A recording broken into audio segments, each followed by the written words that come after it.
Happy New Year and welcome back to BoardRoom Minutes. My name is Mark S. Brantley, and we plan to do a 2025 year review. I think it's appropriate starting this new year in 2026 to sort of recap what we have been talking about in 2025. Because what we discussed in 25, every board should know also for 2026. And I know typically you do a review or recap in December toward the last days of the new year. But I think it would be great to start off this year going back to the topics that we discussed in 2025. So, before we dive into this recap, again, I would like to welcome you back to BoardRoom Minutes. And if you're not a subscriber, why don't you do that and hit the subscribe button? Or if you would like to like this episode, you can do that as well. And once again, my name is Mark S. Brantley, and BoardRoom Minutes is your premier channel for clear, concise insights into the issues that shape today's boardrooms at for-profit corporations, nonprofit organizations, and religious institutions. Well, last year we explored how boards shape organizations, and that's from credit unions to corporations, nonprofits, and also churches.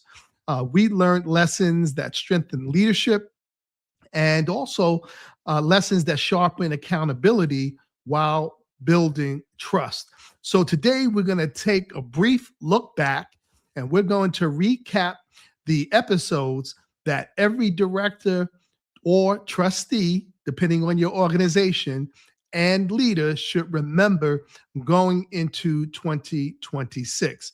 So let's look at episode 1. And there we dealt with the question, why do boards matter? And we answered that question by stating that boards matter because they hold the organization's vision, their values, and accountability together. And strong boards don't just lead, but they listen, they steward the mission, and again, they hold the organization's values and accountability together. Episode 2, we dealt with credit union boards more specifically and the top 3 oversight priorities for those financial institutions. And we dealt with the board's priorities, which is financial resilience, cybersecurity, and member experience being the 3 top oversight priorities for credit union boards. You have to make sure the institution is financially sound. And I believe there we talked about camel ratings. You also have to make sure you're utilizing the best technologies that are out there, as well as safeguarding the cybersecurity of the institution from hackers, and then also member experience. You must make sure your members are getting the value as member owners, because for credit unions, members are not just customers, but they're the owners of the institution.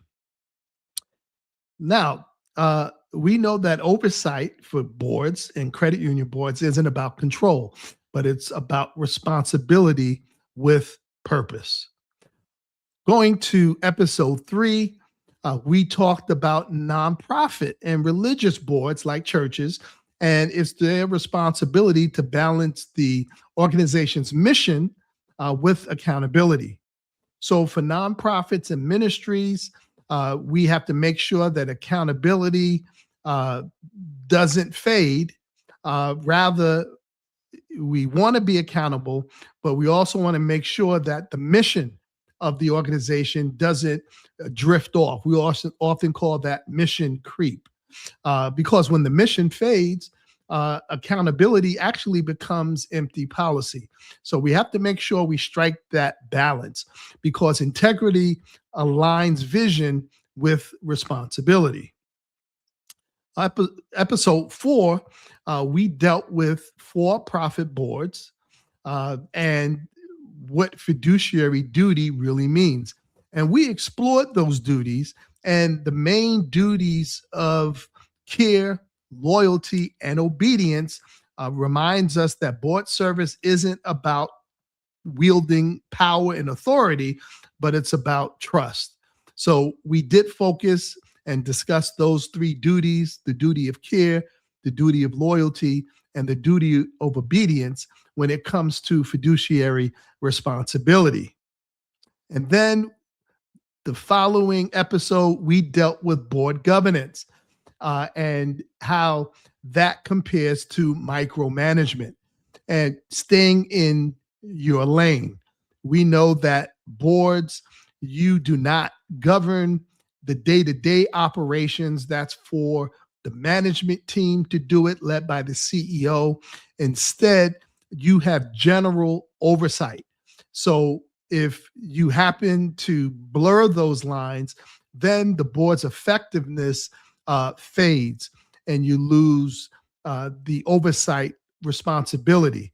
So boards are responsible for overseeing the general management, but the executive team led by the CEO is responsible for the day-to-day operations. And when boards creep into day-to-day operations, then we get into what we call micromanagement. So boards need to know their line of authority and stay in their lane. Our next episode dealt with artificial intelligence, AI in the boardroom. Is it opportunity for organizations or risk? And it's important for boards to have oversight over that question, knowing that artificial intelligence is prevalent in our society today, and it can be a helpful tool. It can improve the organization's efficiency and insight, but the board must understand that it never replaces discernment. That is a human characteristic. It should never replace board ethics, and it should never replace human leadership. There must be the human component as the major component of board oversight and responsibility. Now, also, the board must realize that AI is only a resource, it's only a tool, but it's not the know-all, be-all. Next, we dealt with boards knowing how to read financial statements. Earlier, we talked about one of the key priorities is being financial resilience, understanding financial statements. You have to be an informed board member. And we know that numbers aren't just for the sake of having a record, but they must reveal where the institution or the organization is. And it's the responsibility for every board member to understand the story that's told by the financial statements.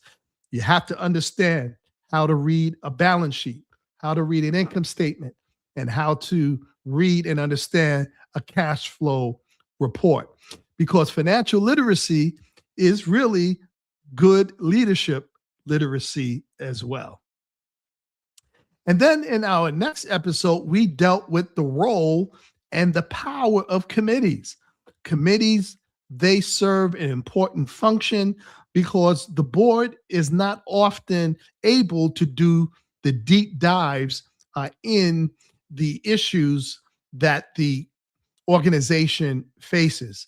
So committees, they strengthen the boards through structure and through specialization. And the three top committees typically that an organization should have is an audit committee, a governance committee, and an executive committee. Those committees are the engines that drive accountability and progress for the organizations. You know, committees, they multiply impact by dividing the responsibility and allowing the committee members to do the heavy lifting and then report up to the entire board. And then we also, in our following episode, we dealt with credit union growth and how boards should drive member value. Credit unions exist for their members. So it's important that the board realize that fact and create not just growth for the institution, but also create member value. It's not just about size, right? We talked about asset size is important and it's good and well intentioned, but it's not just about the size of the institution, but it's about the value that members receive. It's about service, it's about trust, and it's also about community impact. The credit union motto is not for profit, not for charity, but for service. And real growth happens when members feel valued and not just counted as a statistic. And then our following episode, we focused on church and faith-based boards and the pillars, namely three, that boards need to make sure the institution has as a sure foundation. And those three pillars are truth, trust, and transparency. Because when it comes to church and faith-based boards, where spiritual and administrative leadership intersect, truth builds trust and transparency sustains it. Let me say that again. Truth builds trust and transparency sustains it. I believe in this episode, we talked about the parable of the nobleman who gave each of his servants talents.